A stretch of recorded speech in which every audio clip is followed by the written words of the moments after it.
Break के बाद आपका स्वागत है। और जिस तरीके से ये खबर हमने दिखाई, इस खबर को दिखाने का मतलब सिर्फ यही है कि किस तरीके से अधिकारी हीवा हवाली करते हैं। और जब मीडिया उनके सामने पहुंचता है और खासतौर पर जब एचएनएन की टीम वहां पर पहुंचती है तो उसके बाद आनन फानन में तुरंत अधिकारियों को निर्देश दिए जाते हैं और जो कई दिनों से लोग गंदा पानी पीने को मजबूर हैं उसके बाद वहां पर कार्रवाई होती है। लेकिन जिस विभाग ने इस कार्रवाई को करना था, जल संस्थान ने, उसके अधिकारी इतने संजीदा नहीं कि वो फोन तक उठा सके। और जब तक अधिकारी जवाब न दें तब तक ये जवाबदेही अधिकारियों की ही बनती है और लगातार हम उनसे संपर्क करते रहेंगे क्योंकि जवाबदेही अधिकारियों की है, क्योंकि मामला सेहत से जुड़ा हुआ है। और जिस तरीके से लगातार यहां पर लोग भी मुखातिब हुए थे हमारी टीम से, उन्होंने साफ तौर पर कहा था कि गंदगी लगातार बनी रहती है लेकिन उसके बावजूद भी गंदगी को साफ सफाई करवाने वाला कोई नहीं। और एक पुल क्या बना कि लोगों के लिए आफत आ गई। काम तो विकास का हो रहा था लेकिन विकास के नाम पर लोगों की सेहत से सीधे सीधे खिलवाड़ यहां पर किया जा रहा है। लेकिन एक बार फिर से अधिकारियों से हम लगातार हमने जिस तरीके से संपर्क साधा तो पीडब्ल्यूडी के अधिकारी ने तो जवाब दिया लेकिन जल संस्थान के अधिकारी जवाब नहीं दे रहे, जबकि जल संस्थान के अधिकारियों की ही जिम्मेदारी बनती है। धीरज हमारे साथ बने हुए हैं। धीरज, जल संस्थान के अधिकारी फोन नहीं उठा रहे, अपनी जिम्मेदारियों से बच रहे हैं लेकिन बच नहीं सकते जिम्मेदारियों से, और कहीं ना कहीं जवाबदेही जल संस्थान की भी बनती है।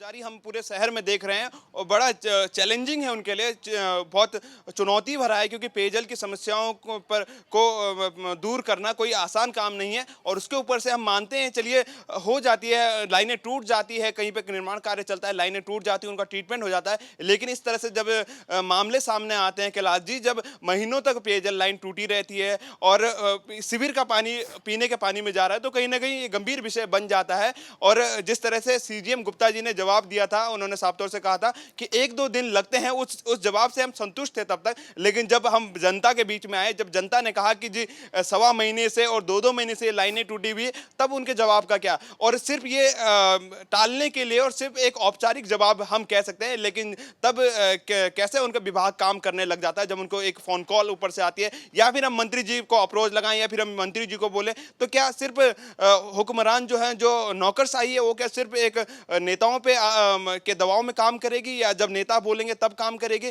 उन्हें पब्लिक के जो जनता की सेवा करने के लिए बैठे हैं, क्या उनकी कोई उनकी जिम्मेदारी बनती नहीं? ये बड़ा सवाल उनसे हो जाता है। बिल्कुल, ये बहुत बड़ा सवाल है। लेकिन जिस तरीके से आज खबर हमने इसको उठाया तो उसके बाद कार्रवाई इस खबर पर हो गई तो कहीं ना कहीं एक अधिकारी तो संजीदा नजर आए लेकिन दूसरे अधिकारी संजीदा यहां पर नजर नहीं आए। और यहां पर गुप्ता जी हमारे साथ सीजीएम है, जो नीलिमा गर्ग जी हमारे साथ जीएम है जल संस्थान की। नीलिमा जी, बहुत बहुत स्वागत है आपका एचएनएन 24x7 में। और रायपुर क्षेत्र की हम बात कर रहे हैं जहां पर पीडब्ल्यूडी और जल संस्थान मिलकर आपस में काम करवा रहे थे लेकिन जल संस्थान की एक पाइपलाइन टूट जाती है जिससे गंदा पानी लोगों को पीने को मजबूर होना पड़ रहा है। लेकिन जल संस्थान के अधिकारी है कि फोन नहीं उठा रहे। आपने फोन उठा लिया तो क्या आपके संज्ञान में मामला है?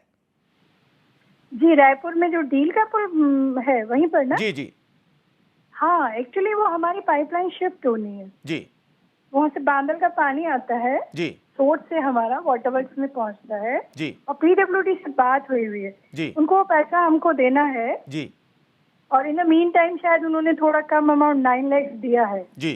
तो उसमें हम उसको शिफ्ट कराएंगे जितना भी हो पाएगा ना। लेकिन नीलिमा जी, क्या पैसा ही बड़ी चीज हो गई है? ये दो विभागों का आपस का मामला है जबकि हजारों लोग ऐसे हैं जिनको गंदा पानी पीने को मजबूर होना पड़ रहा है। दोनों विभागों को ऊपर उठना होगा, बहुत बड़ी जिम्मेदारी बनती है आपके विभाग की। पैसा तो मैटर ही नहीं करता जी, पूरी लाइन अगर शिफ्ट करेंगे जी तब हमको पैसा चाहिए, बिकॉज आपको पता है पाइप तो पैसे से ही आएगा। मैडम, पाइप पैसे से जो आएगा छोटा रिपेयर है, लेकिन वो सेहत हम के लोग साथ कर तो आप देंगे। खिलवाड़ नहीं कर सकते नीलिमा जी।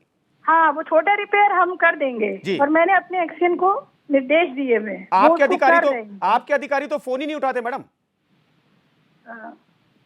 अधिकतर तो सब उठाते हैं। नहीं, आपके फोन उठाते हैं लेकिन जनता के फोन नहीं उठा रहे। और जिस इतनी बड़ी जिम्मेदारी है, इतनी बड़ी ये गलती है, तो आप मानती है कि कहीं ना कहीं खामी हुई है? नहीं, हमारा तो कॉल सेंटर भी है जी, वहाँ भी पब्लिक कंप्लेन करती है और वो नोट की जाती है, फिर हमारे एई सबको बताया जाता है, they attend the complain. Nilima ji, बिल्कुल आपका कॉल सेंटर होगा लेकिन लोगों की ये शिकायत है कि 1.5 से 2 महीना हो गया, अभी तक वहां पर लोगों की जो बातें वो सुनी नहीं गई। अभी तक लोगों को गंदा पानी पीने को मजबूर होना पड़ रहा है। और आज जब हमारी टीम वहां पर पहुंची तब जाकर पीडब्ल्यूडी के लोगों ने कुछ एक्शन लिया है।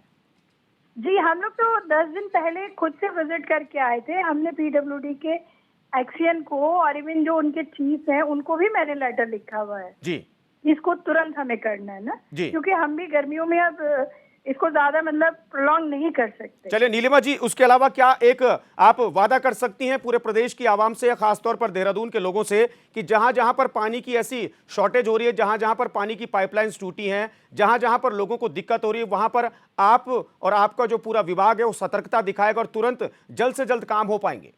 जी बिल्कुल, हम लोग बिल्कुल पूरी मुस्तैदी से काम करेंगे जी। और जहां भी कोई प्रॉब्लम आएगी उसको ठीक करने का जल्दी से जल्दी। चलिए नीलिमा जी, बहुत बहुत शुक्रिया। हम उम्मीद करते हैं कि जो आपने कहा उस बातों पर आप और आपका विभाग खरा उतरे, वरना दोबारा हम और हमारी टीम आपके विभाग में पहुंचेगी, चाहे वो फिर पीडब्ल्यूडी का विभाग हो, चाहे फिर जल संस्थान का विभाग हो, क्योंकि हमारी जिम्मेदारी है जनता को सच दिखाने की, हमारी जिम्मेदारी है जनता के लिए लड़ने की। तब तक हम जनता के लिए लड़ते रहेंगे जब तक जनता को उनका वाजिब हक नहीं मिल जाता। ये खबर हमने दिखाई थी, असर भी आज हो गया और उम्मीद करते हैं कि लोगों को साफ पानी पीने को मिले और ऐसे ही मुद्दों को इस कार्यक्रम के माध्यम से हम उठाते रहेंगे। फिलहाल इस पेशकश में इतना ही, बाकी खबरों के लिए बने रहे हमारे साथ। नमस्कार।